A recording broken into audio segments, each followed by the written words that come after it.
You're listening to the Ask Drone U podcast. You ask, we answer your drone questions. Whether you're here to turn your passion into profit or you simply fly for fun, we're a community of learners and teachers who aspire to achieve greatness.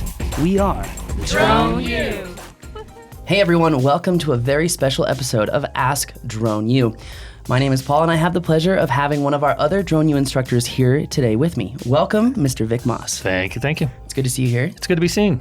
It's good to be seen at headquarters, I will say. Absolutely. And it's always good to have you here, Vic. Thank you. So today we're going to be going over something very important. We're going to be talking about airspace authorizations, or are they waivers? Vic, do you want to correct us on that before I go any further? Sure, let's do that. Okay, so the FAA really hasn't helped the situation much on whether or not you're filing for an authorization or filing for a waiver. They make it more confusing? They make it more confusing a little bit. Gosh. A little bit. Really? And it's even worse now because you and I just noticed they changed the wording on their FAA.UAS or FAA.gov/UAS website. It doesn't say request an authorization or waiver anymore. It says request a waiver or operation in controlled airspace. Mm-hmm. Waiver or operation in controlled airspace. So just to make it more confusing, they've given it yet another name. Thank you, FAA. Yeah. But anyway, so why would you want to do either an airspace authorization or an airspace waiver? I don't want to say the official version because I've never seen an official version. But basically, it's officially official. It's officially unofficial. You want to get an authorization if you're going to be in a specific area, smaller area for a specific time. Or in the case of lots of authorizations that have come out lately, including 9 of mine, it's for an entire airspace, minus a few of the little grid squares that are red. Those are either don't fly here, or if they're orange, you have to call first. Gotcha. Like the the Jeffco Airport. I can fly literally on the runway if I get permission, even though it's Delta airspace. Wow. So that was kind of interesting to get that one. Is this when we're going to film our whole how a drone taxis on runway for the Part 107 course? I can ask. I don't think they'll give us that one. I don't think so either, but I would love to film the one instance that you would ever need to know taxiing down runway. Yeah, you got to go to the hold line. So anyway, for those of you who haven't taken the test yet, that might be one of the questions. Got to know what a hold line is. Okay, at the so airport. For airspace authorization, we're talking a specific time. A specific length of time. A specific time. You can file for an authorization that says, I want to fly here on this date at this time for 1 hour. So it's a specific operation. Yeah, Gotcha. But you'd be dumb to do that. Because what you can do now is you can file for an entire airspace. All of my airspace authorizations I've received to date are either 100 or 150 feet in Delta or 400 feet in Echo. Okay. So they've just given me the entire airspace and they've limited it to that. So that's what I would suggest you do now is fill out the airspace authorizations on those. Now, if you want to go longer than 6 months, which is what the standard length is for an authorization, you need to fill out a waiver. And when you do, you won't get it. Well, you might get it. There are some people that do say they have them. One person in particular is they do testing for at their shop, and their shop is within airspace, authorized within a restricted airspace or controlled airspace. So, and they have a long-term authorization, but they call it a waiver. They call it a waiver. They call it a waiver. It's not it might be a waiver. waiver. I've never seen it. Okay. Have you ever seen an airspace waiver? I have not. Waiver? No. So, okay. No. That doesn't mean they're out there. And they're not out there, but I have not seen one. And they're not listed on the page, on the waivers granted page. I checked. So maybe that's why they removed the wording. So long story short, most people are going to have to file for an authorization. Correct. But one question I have for you is that one thing I've been noticing is a lot of these certificate of authorizations or waiver, as they say on there. Yeah, it says at the top. It literally says it on the piece of paper. On the piece of paper. on the paperwork. Let's call it paperwork. The paperwork, yes. Yeah. One of the things I keep noticing are expiration dates for December 31st. Really? And I've been noticing that. Do you think that maybe this system will change by then? I mean, because the reason I say that is, back in the day, we were all like, well, notice that all the 333s expire in 2017, you know, and then 2016 came around and we got new drone law, and it totally made sense as to why. I'm not asking you if you know anything, but if you were to guess, if you were to guess, would you think that maybe we'll see a change next year? I think we'll see a change this year. Oh. I think we'll see a change earlier than a lot of people think. Okay. And yeah. I know what you're talking about, and I tried verifying that earlier. I tried verifying what I was going to say, and I did not get an email back from the person who said I can say it. Ah, okay. Let's just leave it at that. I'm going to say that I asked another FAA person in a vague manner, and they said they'd like to, but they can't confirm an earlier release. So you will neither confirm or deny that something may happen before it's supposed to happen, supposedly. So, long story short, airspace authorizations may change. They may become easier. So let's talk about that for a second. Something happened today which makes recording this podcast a whole lot easier. Right. In fact, it is bright and early. I haven't recorded a podcast this early in probably 3 or 4 weeks now. I'm usually half done with my day by now. Oh, it all makes sense why you're on Facebook so much now. It all makes sense. So, you know, that being said, what came out today was the FAA had some UAS FM maps added to a database that gives us information and analytics on where we can fly in conjunction to smaller airports at what altitude. Now, why is this important? This is important because let's say you're in Fort Collins, Colorado, and you want to file for an airspace authorization, but you're not really keen or privy to the knowledge on where you can fly in conjunction to the airport. Now, we've known that these maps have existed for over a year. Yeah, we've seen a few. Well, since almost a year. About October of last year.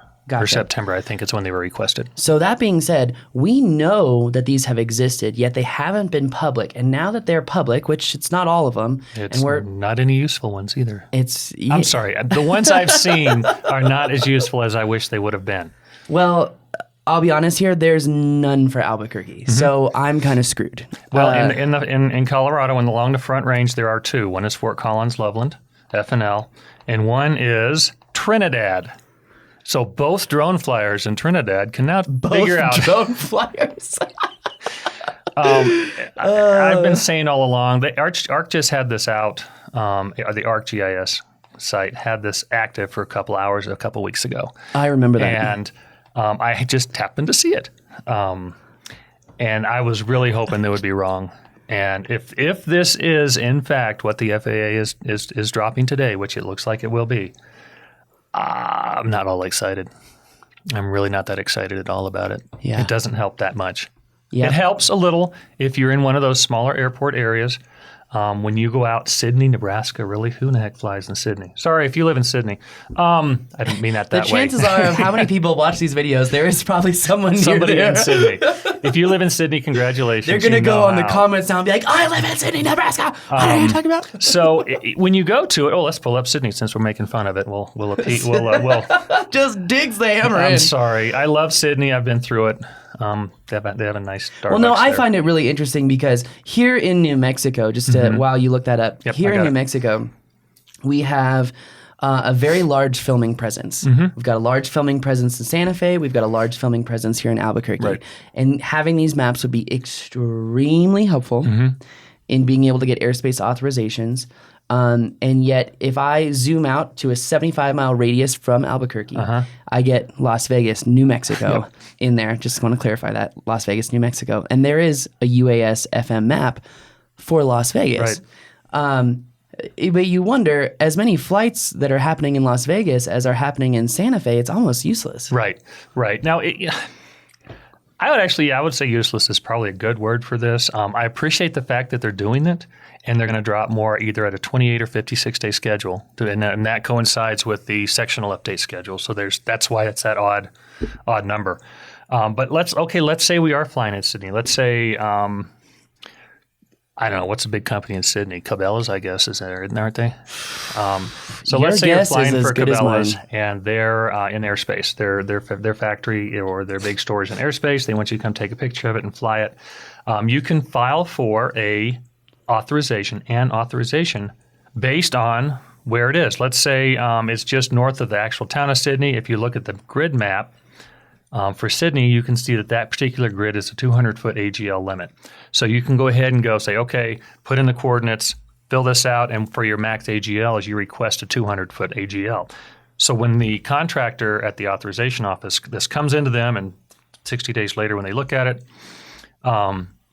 they can say, okay, let's compare this to the UAS FM, the grid map. It's easier to say.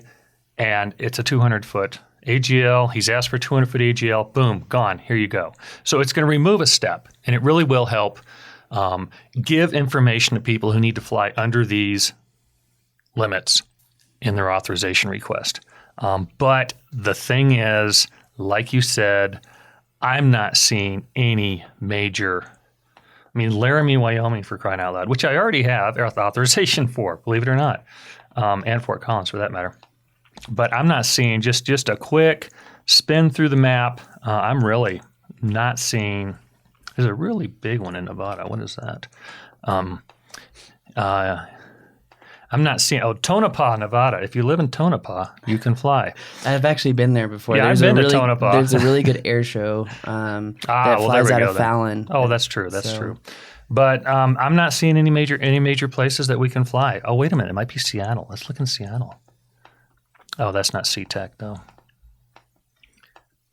So it's a good first step. I will give FAA props for that, but I would have liked to have seen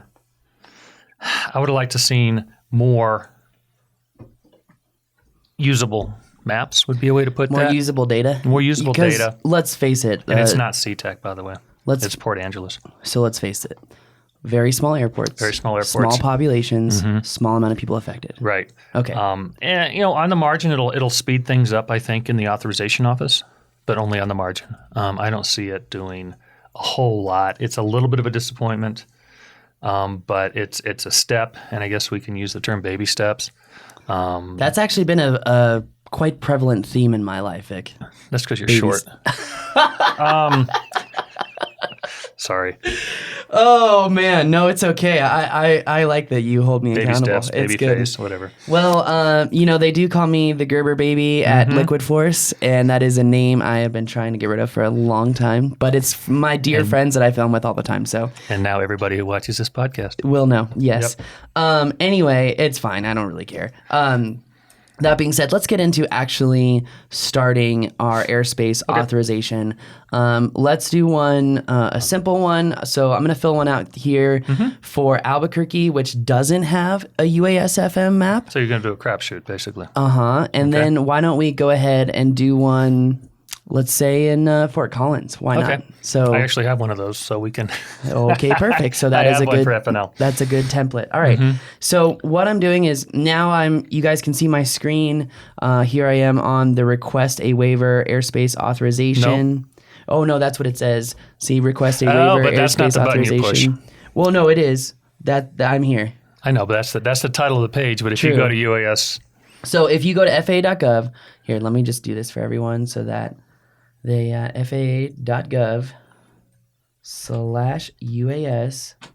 No, I don't want to go to resources. Thank you, though. Although that is, you should bookmark that. That is an awesome website. So if I go to FAA.gov/UAS, no thanks. I don't want to give you feedback because you're not going to like it. Request a waiver or operation in controlled airspace. Yeah, because they changed that. And then now it says request a waiver airspace authorization. Now, if you look at this page, we've got the waiver airspace authorization instructions, which I have pulled up right here.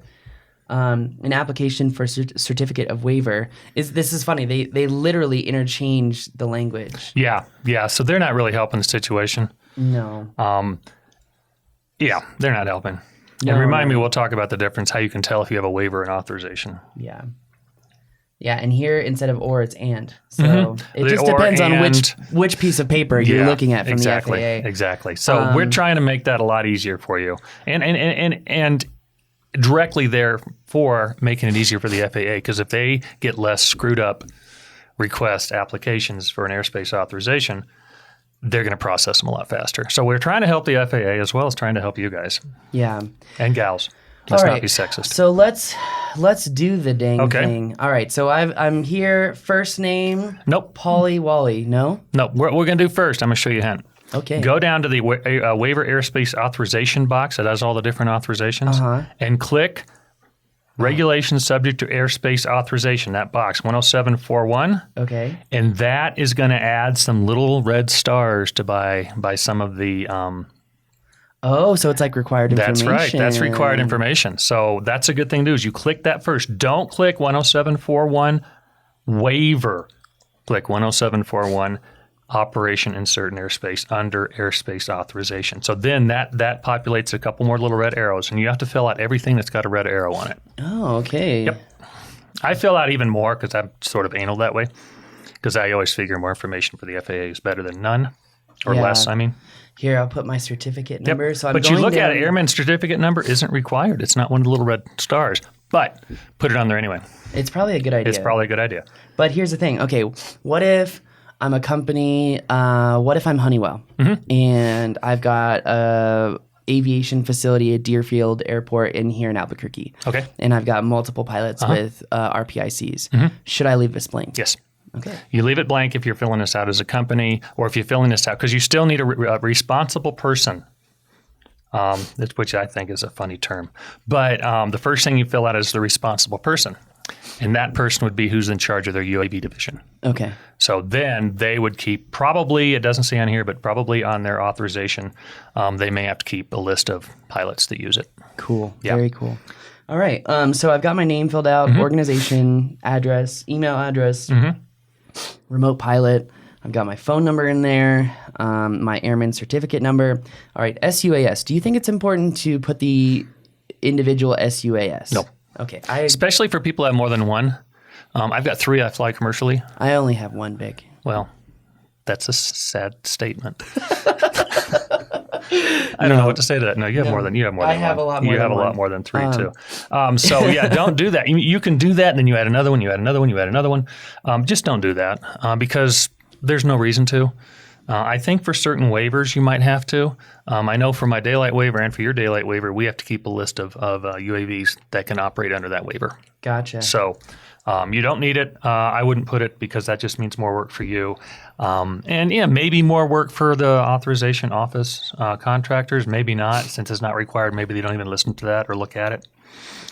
So again, you checked 10741 under our airspace authorization. And now I'm now where I am is local start date. Local start date. Can I backdate this? No. They're asking, and I've still seen to this date people being rejected because they didn't give 90 days out. I'm also seeing people accepted that give 60 days out or 30 days out. I do 60 on mine, and I haven't had any rejected yet except by Denver. DIA won't give out anything. No long-term authorizations at all, even though 6 months is not what I would consider long-term. So put 60 days down, or they ask for 90 days, put 90 days down because that's what they're asking for. I can't wait 90 days. But you got to put down 90 days either because you may get somebody who's going to kick it back. I'm seeing them kick back under the explanation that you did not give us 90 days. So do it. We're showing people how to do it. No, you're right. I would just love to take government employees through a business course so they can understand what it's like. We'll talk off air about something later. A government salary that comes every week, no matter how you perform. So yeah, the real world doesn't work like that for many other people. Okay, so you want to do 90 days. Well, it's April 27th, so just put May, June, July. Put July 27th. April, May, June, July. I'm gonna do July 1st because you can give it May to June to July. You can try that. It's not 90 days still. Put 90 days down. All right. Local start time, I always put 0600. That's just me. Okay. And it's easy to write 06.00 a.m. And don't forget the AM because even though it's already posted there, they will ask for it again. End time, put 6 months, or end date, put 6 months because that's how long it's going to be. But what they'll do is if they authorize it on, let's say they authorize it in 30 days, so it's April, May 27th, they'll do 6 months to the end of that month, that following month. They always end them at the end of the month. Gotcha. At least all the ones I've seen. It's just kind of dangerous to say always when you're talking about the FAA because... I feel like it's very dangerous to talk in extremes about any government organization. True. So local end time, I also put, well, they say they have a PM there, but I just put 0600 on both of them. It's one, if you click it, if you've done it already, it'll have a drop-down menu. You put O and you have a drop-down menu or 0 and you click on it. Local time zone, Mountain Daylight or Mountain Standard, or you can do Zulu. Zulu if you want. Some people said, but since it says local, I would put local. Okay. Yeah. So right now I've got local start time 0600, local end date 12/31/2017, local end time 12 a.m., local time zone mountain time, and now I'm at the dirty. The proposed area of operation. That is correct. In this, you want to be as fairly specific as possible, but what I would suggest you do, you can do this one of two ways. If you just know it's going to be a one-time deal, it's 3 months from now, you're going to be down at a certain time, it's going to be a certain date. First of all, you're going to be really good because if you know the weather that far out, or if you live in the desert, you're going to be pretty lucky. Because in July, that's when all the rain starts. That's true. That's true. So I would suggest that you put down an entire airspace, and you can. I have, and I've gotten them. All my authorizations are for an entire airspace that's tied into an airport. And either on the Delta, on the D airspaces I've got, it's either 100 or 150 feet. You can try 150 feet. That's what I have for Centennial. But I only have 100 at Jeffco. So, and 100 at Loveland. So since this is Class Charlie airspace, do you think I should go for 100 or 150? Because I've seen the map that the FAA is creating, so I know that it goes down to 100 feet. Okay, and they're going to give you the lowest area.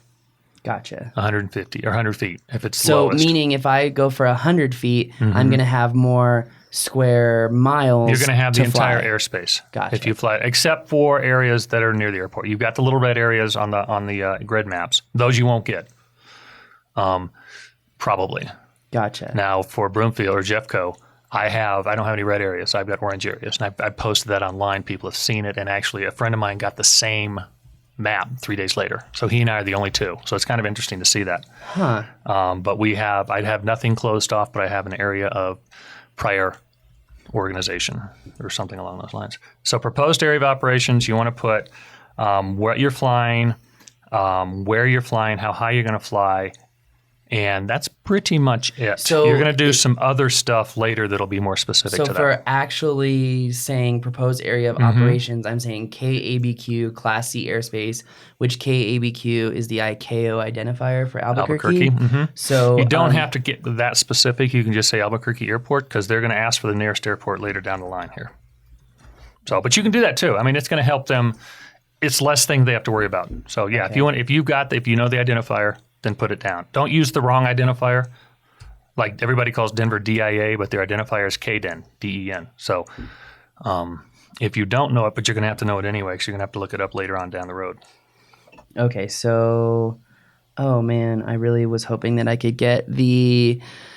So one of the things that it's asking for is the GPS coordinates of the airport, and I was trying to figure out the best website to just rip those without actually dropping a pin, and I think the answer is SkyVector. Or go to maps.com. What's that? Google Maps. No, that's what I was doing, but it's super simple. Oh, I figured there would be an easier way to do it. Yeah, look, so if I go to SkyVector and I look most people just use Google Maps, so let's do it that way. See? Yeah, you've got that. You go to SkyVector and you can put in the icon, or not the icon. The reason I did that is just because, I mean, these are the coordinates that are used for the official... That's where their beacon is, right? Exactly. So that's why I figured, okay, well, maybe this is a good idea to use it. We'll do it both ways. Google Maps? Sure, I mean... Okay, for those of you who don't know how to use Google Maps, just go to Google Maps, maps.google.com or whatever it is. Location. And let's say, okay, I'm in Albuquerque, since that's where we are. It popped it up. Let's say it's Sunport. So just click in the middle of the airport, and then at the bottom of... Yep, Sunport. It shows it. So click on that, and it shows you the GPS coordinates in digital form. So what you do is you click on those, and then the left side opens up, and you've got degrees, minutes, and seconds north, degrees, minutes, and seconds west. I see. So that's how you get the right format for your application. Cool. Okay. So you can just copy and paste it there, or your 3502.26 north, 106.35.48 west. And you don't put it says 26.3, just round it up or down. And as you're filling those out, the request authorization, You'll notice that under latitude and longitude for direction, it has the N for latitude because everything's going to be north of the equator, and west for longitude because everything's on the west side in the west hemisphere. But the N and the W are already there, but they're only placeholders. So a lot of people make the mistake that they click it and they don't actually write N, they don't actually write W, and then it keeps yelling at them, telling them that they have the wrong longitude and latitude. And they look at it and they double check their numbers. The numbers are right. They click it again, and it still yells at them and says, you don't have the right longitude and latitude because they didn't put in the N and they didn't put in the W. So make sure you type N where it says N and type W where it says W. And then it won't yell at you anymore. Gotcha. At least not for that. It still might yell at you for something else you've done wrong. Gotcha. Okay. Cool. So I've got my latitude in there. I got my longitude in there. That was very useful information too, because I thought SkyVector would have been more helpful, but it's either not. one works. If you run SkyVector, then yeah, use it because it's got. Does it have the way it's supposed to do in degrees, minutes, and seconds? You know what? Let's. Or does it have the digital? It has. Where did I open SkyVector? There it is. There it is. It's right here. So yeah, it has. They have it. Okay, so they have it that way too. But here's the thing: for those digital natives like myself, don't use SkyVector because you have to hover, and then in order to hover and select and copy, it just becomes a hassle. Yeah. So go to Google Maps. Yeah. Everybody knows how to use Google Maps. Exactly. And now everybody who watches this knows how to find the GPS coordinates on digital map. I sure hope so. After now, Google Map. Okay. So now you're back to you got your longitude and your latitude. Now you need your radius, airspace authorization. That's your next box you're going to do. So I'm going to go for a lucky guess here. I went 1 to 2 nautical miles. 2 to 3. Oh, really? Why is that? Because you're asking for the entire airspace, and they're going to ignore that anyway because you're asking for the entire airspace. But you got to fill out something. They don't have a button that says entire airspace, which, by the way, FAA, please add. Please. Because you're granting them now. So if you're going to have a GPS coordinates and you're only saying 3 nautical miles, that's not going to cover any of Echo if you're going from the middle of the airport. So go ahead and click 2 to 3. They will ignore it when they read the description of proposed operations and or proposed area of operations. Okay. So you need your nearest airport. And again, it's your, how'd you say that? ICAO? ICAO. International Civil Aviation Organization. With airport a C. code with a C. Like your name. And with like my name. No K. There is no K in Vic. For all you baristas out there that put V-I-C-K on my Starbucks cup, there is no K in Vic. They never misspell my name. Oh, man. Sorry. No, Okay. it's okay. So it'd be really nice if there was a hot button to click the nearest airport. You've got a little, in parentheses on the thing, it says ICAO. It would be nice if that was a hot button that pulled up the area, the website where you could look up the thing you're looking for. That is logical, though. I know, and but you can find it on sectionals, which you should be using anyway. They don't do logical things, remember? Well, We're talking do. about the FAA. They want you to have a license to fly a 2-pound thing, but they don't require you to have insurance if you hit somebody. Like, come on, let's talk logic really quick. They don't require insurance for That doesn't mean it's the right thing. Aircraft. So you're right. Okay. So let me We're ask you a question. editorializing. Do you need insurance for your vehicle? Yes, I do. Yeah. And chances are not because if you hit someone, but if someone hits you. Right. Or if I hit someone. Yeah, so... But anyway. we both have insurance on our birds too, though. Millions. I have $5 million on my birds now. I just have 2. So okay. So you want your nearest airport? You can find that on a sectional, or you can find it at. There's a few different websites. Just look up ICAO airport name, whatever. Google it. But you can find a whole bunch of different ones. Then you need class of airspace. This you'll need your sectionals for, which you should download sectionals anyway. They're great to leave on your laptop when you're out flying. So you'll pick your airspace and you say it's Delta here or Charlie. Charlie. And now we're at the description of proposed operations. Here's a trick on that. Write it out in Word first or whatever processing program you use. Everybody mostly uses Word, even us Mac guys. As I pull notes open. Okay. If you're under the age of 50, you might use Notes. But write it out in that first because you can copy and paste and put it in your description. Plus, that way, you can do it over and over again. When I filled out all my authorizations, I binged. I filled out 12 in one day. I just sat there with a laptop, watching TV with the family, and just had your binged. Haribo sugar-free gummy bears right there with you? No, they weren't sugar-free. Good. My daughter loves Haribo gummy bears. They're Yes. good. Just don't eat the sugar-free ones. I hear the reviews on Amazon are. I wouldn't even know. Don't care. If you need some entertainment sometime. Doubtful for you, Vic. Okay. Description of proposed operations. Okay, so what's your description? What are you going to do? Where are you going to do it? Why are you going to do it? How are you going to do it? Okay, so what I do here. Wait. Let's say that one more okay. time. Just slowly. Go for it. What you're going to do. Okay. Where you're going to do it. Okay. How you're going to do it. Okay. Your safety operations. I'm using, although they don't require it, I'm using the best practices, the standards for a waiver.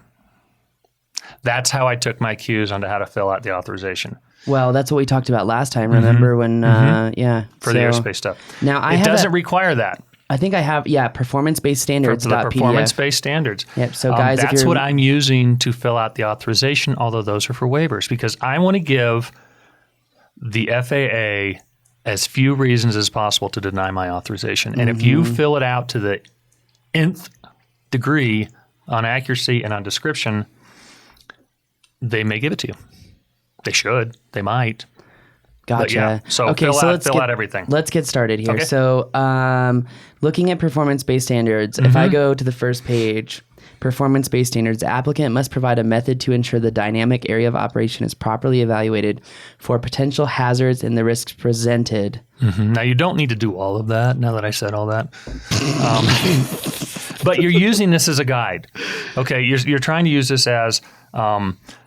it's going to be used a little bit in the background. Let me read you mine.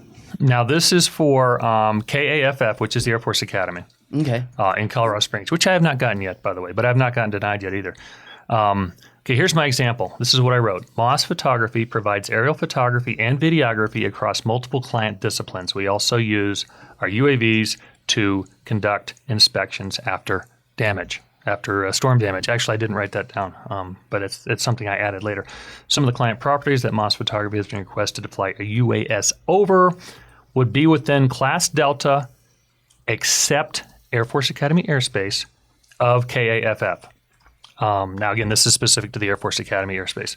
Moss Photography will ensure that SUAS will be operated safely and efficiently within the KAFF by always checking max AGL allowed in the area. Now, in this particular ones, I used the grid maps.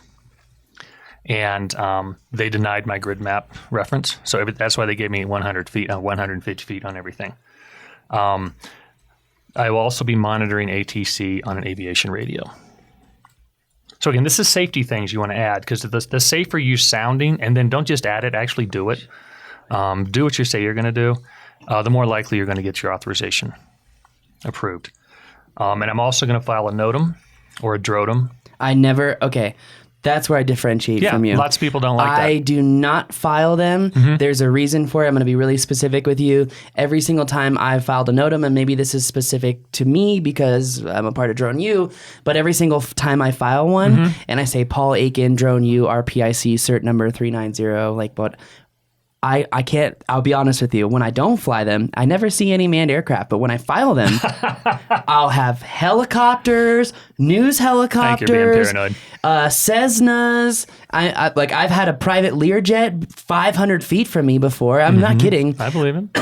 One time, I was flying down in Parker, Arizona about 6 months ago, and I was good up to 700 feet, and a Learjet was buzzing the Colorado River at maybe 75 feet over the water.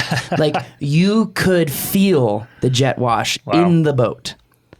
Literally. I believe so it. every time I filed a DROTAM, I've had these problems. So it has only created more problems for me. I don't know if that's because it's a well-known thing, like, oh, look, there's a drone. Like, let's go see what's going on. Okay. I don't know what that is, but every time I've filed them, it's only caused more problems. And I know that FAA is about safety, so understand, FAA, that by not doing this, I'm actually trying to create a safer environment, because every single time I do file one, a bunch of airplanes and helicopters show up for absolutely no reason. Well, I've had just the opposite experience. Wow. Maybe it is a Paul thing. I only file a DROTAM if I'm going to be, fairly high up, 250 to 400, or if I'm in the airspace. And the reason I do that is because, and it's 24 to 48 hours advance is when I try to do it. I'm actually put that in there. Responsible pilots are going to check them. And so if they're, let's say, like when we were flying Friday last week, Monday this week. I forget what day this was. At Centennial at Kappa in their airspace. And so I filed them, and they had a touch and go guy going. And we listened on the radio, and here comes the guy again. And we knew 2 minutes later that he was going to be flying over the leg, and we were going to have to drop down a little bit. So, and we watched for him. Here he comes. Let's drop down.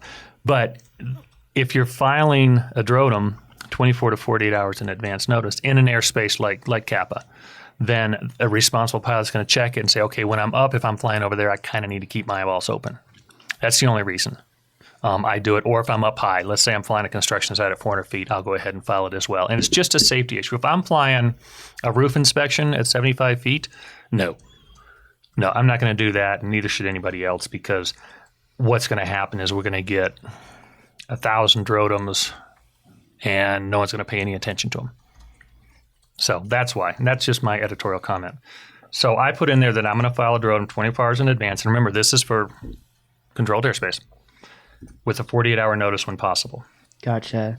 Both my cell number as well as my VO cell numbers are listed on my... Let's go back. Okay. Let's go back, because I wrote down what, where, how, safety operations, RPIC, and then I said Drone U is an aerial videography and photography company. We regularly fly small UAS to promote our school and our clients' business. And then I was going to say we operate safely and efficiently by always checking maximum airspace provided by FAA. Operation is always conducted in a manner with safety as a priority. Our crews will always have a safety briefing with everyone involved, which is true. That was an MPTOM thing, but now I do it all the time. No, yeah, there's nothing wrong with that. My VO and I are... Well, yeah, you always got to have like hey, where am I taking off? Where am I landing? Let's say I have an emergency. Where I'm going to drop the bird? Right. Where is it going to go? You know, because you need to prepare your mind for these things before they happen. And guys, if you're watching this and you're not a student of Drone U and you do not know the emergency landing procedures on how to land a drone in the fastest, safest way possible, you shouldn't be flying for a business. Go take our Don't Crash course. It's literally free with Drone U membership, and it goes over all the different ways to do emergency landings. It's really important. And I don't even know another school that teaches that. And I used to teach for the #1 school in the country, and they're no longer #1. So, in fact, they weren't at NAB this year. Oh, really? Interesting. Yeah, so I think that Drone U has actually been successful. Anyway, cool. That's neither here nor there. My point is that I want to provide the most value to you guys, and my goal is to be better and the best at providing value. So, continuing on, we will never fly over people, and we always create a safety zone for takeoff and landing with a cleared landing pad. LZ is very important. LZ, landing zone.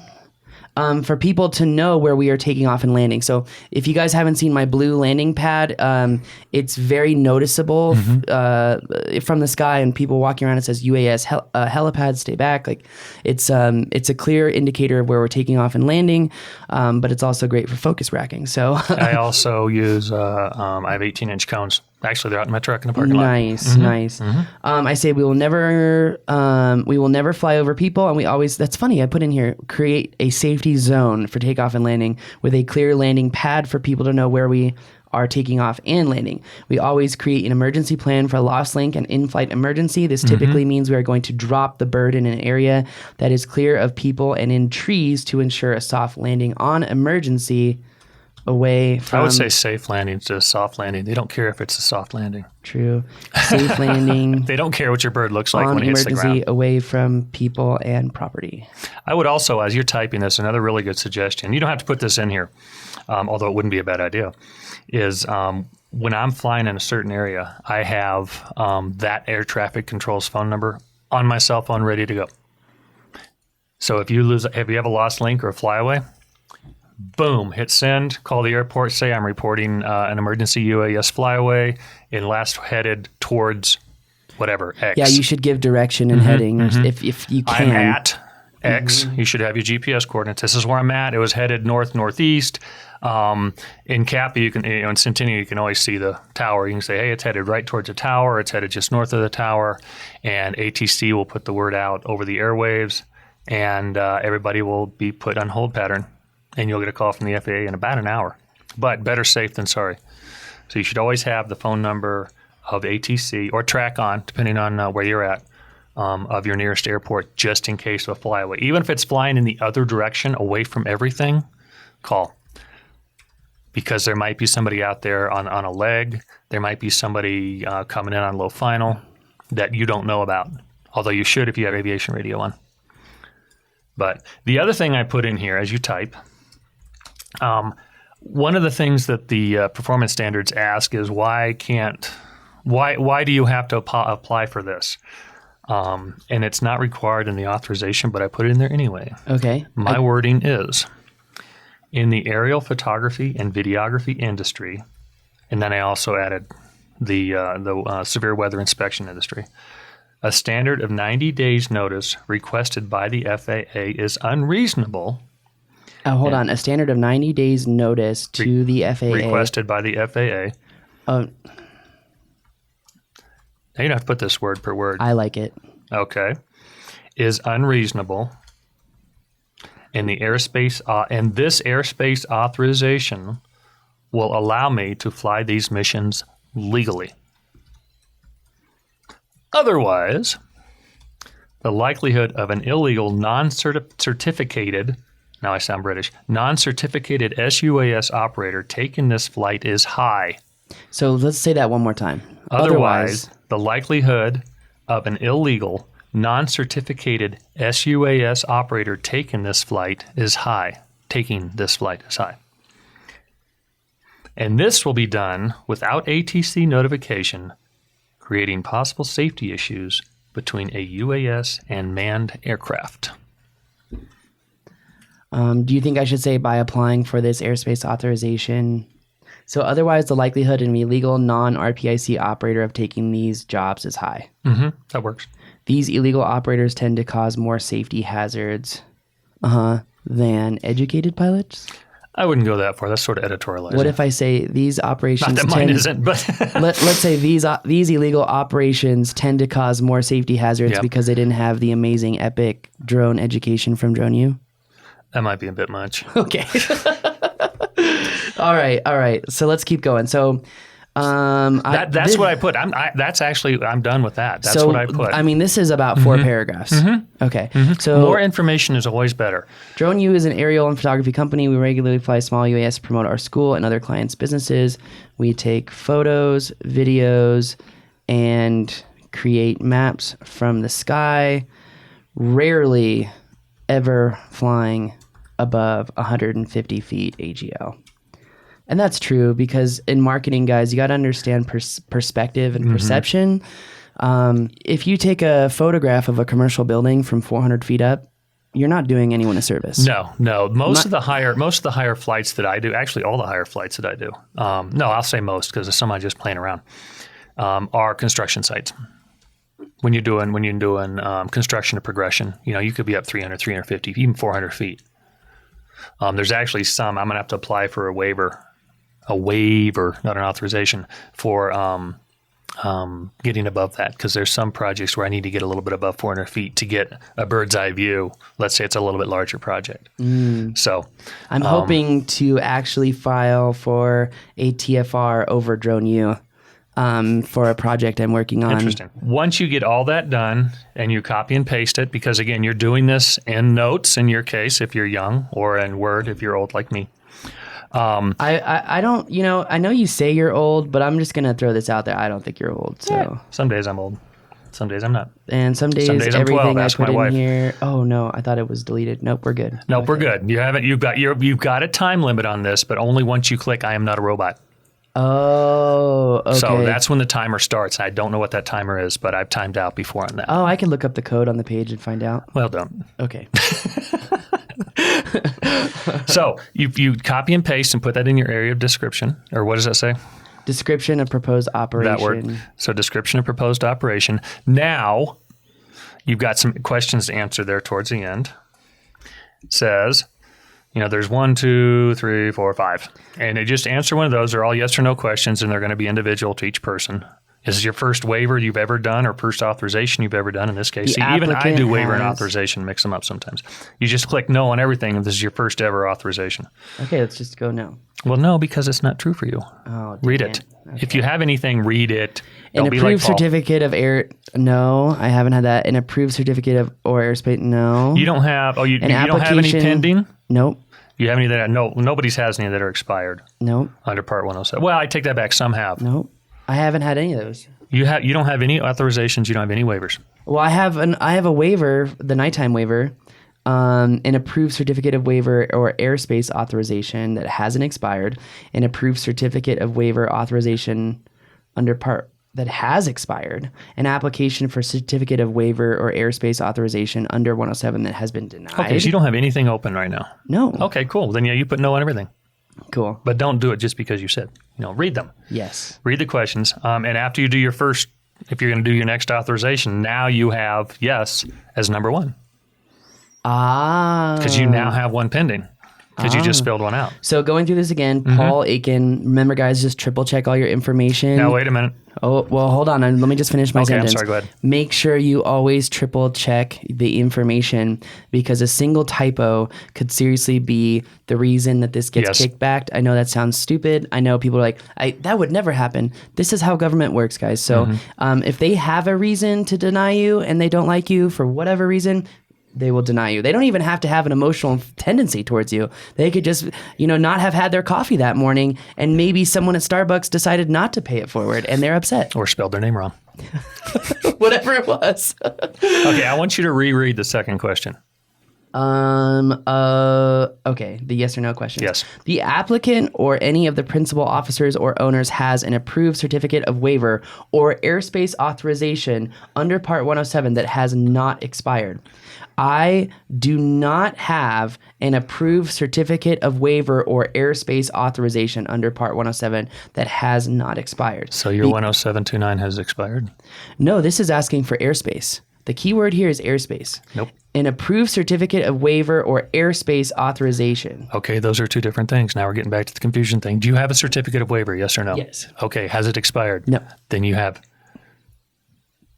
one that has not expired. Your 10729 has not expired. Read that again. It doesn't pretend the airspace authorization is not there. Do you have an approved certificate of waiver under Part 107 that has not expired? Yes, your 10729. I feel like this is going back to like math class, the order. What do they call it? My dear Aunt Sally. Multiplication, division, addition, subtraction.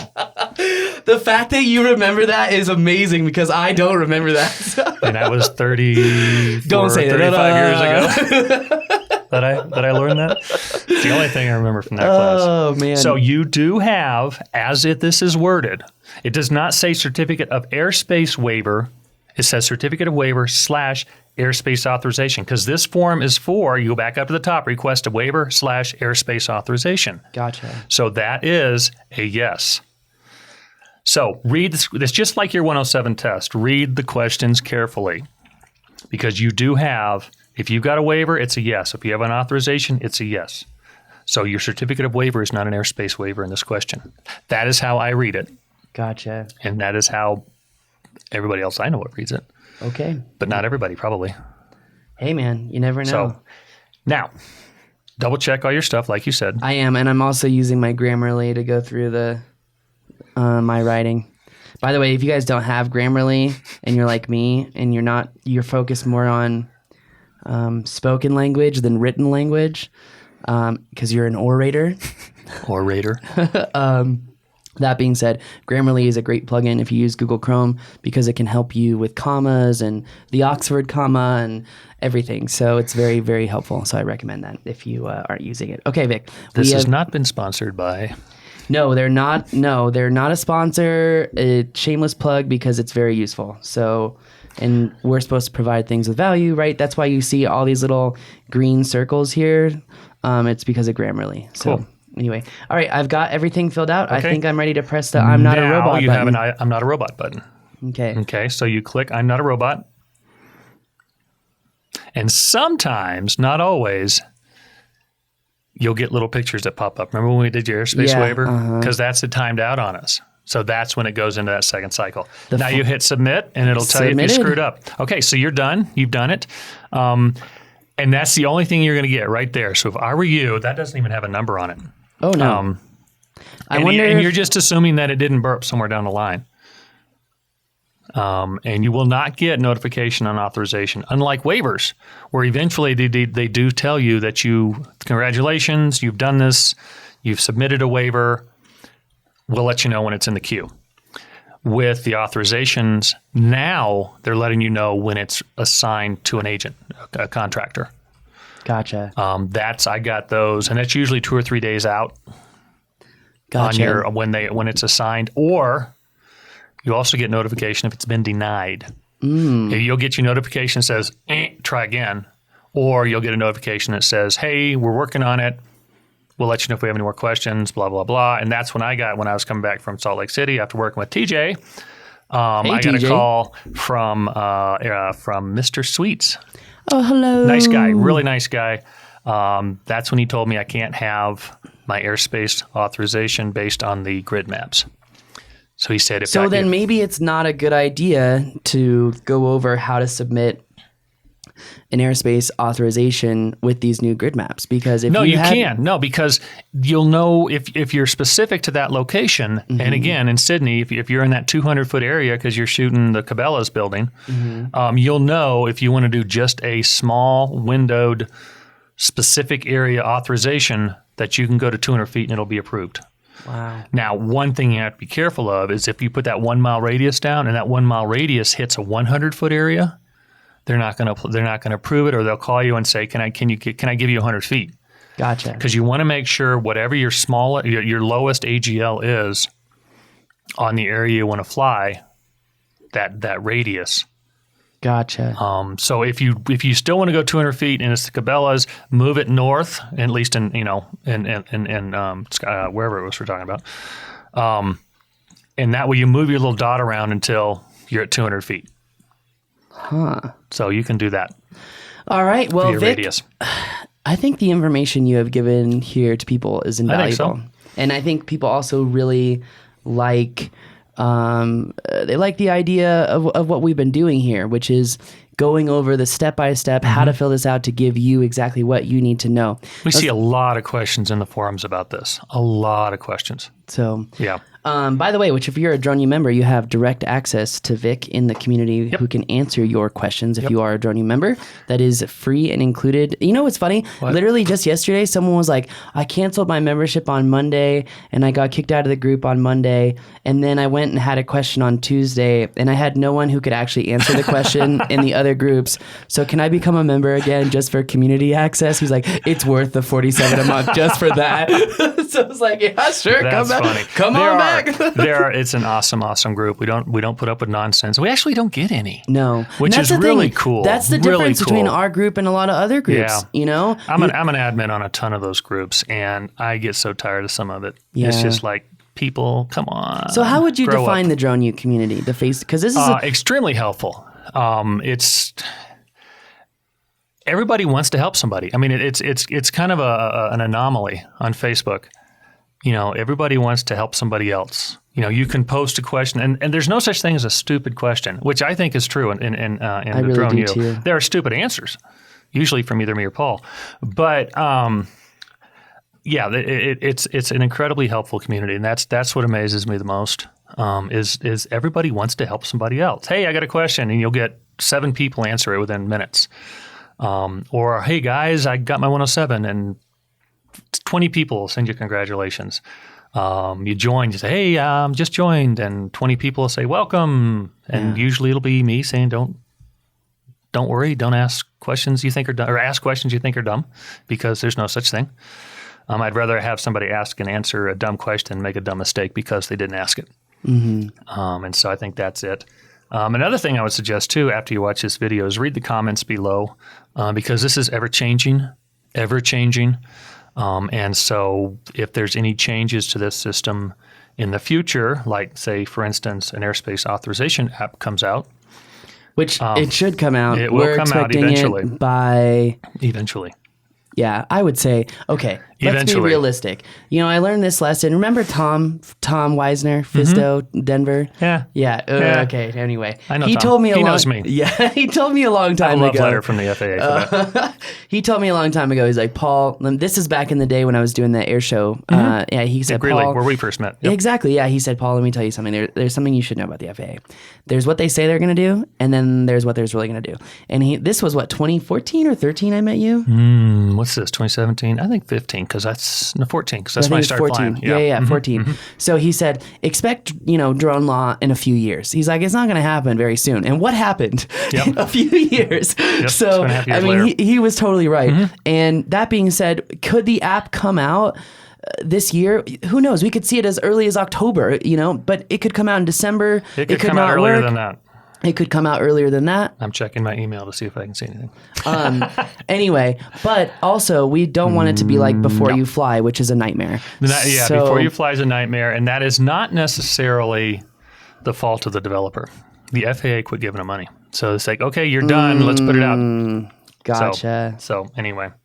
Gotcha. But do read the comments below here, or even the description, because if there's something that has changed in the process, then that will be written in the description. Gotcha. Because we did run into that a little bit with the airspace waiver thing that we did. That's kind of gotten a little silly. So All right. Well, Vic, this information is very useful. Guys, I hope you find it useful. Please stay up to date on the comments below this video. Just again, if you find any of this information helpful, please give us a like, a share, or subscribe. Really appreciate that. And again, guys, this is what Drone U is all about, helping you guys out so we can all maintain the freedoms to fly. We don't want to turn out like Canada and have more of those things rescinded. Right. Remember, it can happen, but like, other people have said, the FAA is seeing 107 as an enabler. That was done by Remote Pilot 101, put out a video on that. 107 is an enabler, but when you're not counteracting the fact that DOT is now laying down the hammer on the FAA on the waiver division, for 107, I don't think 107 is going to be an enabler anymore. So there are multiple pieces of this pie to put together to really get the full picture. Would you agree? I would say yes. And if you fly safe and fly smart, that will go a long way to keeping things how they are. Yeah. Yeah, because it's going to take... Or better. Like the over people rules that we're still waiting for that the FAA is ready to release, but there are other alphabet agencies that have put the kibosh on that. I know what you're talking about. So, fly safe, fly smart, and just don't be stupid. I think that's just good advice for life. But when you got the bird in the air, don't be stupid. Gotcha. Yeah, no, I agree. Well, guys, that's going to do it for us today. Vic, thank you for coming on the show. Thank you for inviting me. Very much. So, you know what I'm looking forward to seeing you next? Or where I'm looking forward to seeing you next? I'm going to say fly in. The Drone U fly in. Hey, that's going to be fun. It is going to be a blast. Yep. It is going to be a blast. So, which, by the way, I believe it's already sold out. So, Holy moly. Anyway, guys, thank you very much for watching. And gals. Seriously appreciate it. Yes, gals, Lindsay, that's for you. Thank you very much, ladies and gentlemen, boys and girls. That is going to do it for us today. My name is Paul. And I'm Vic. And this is Ask Drone U.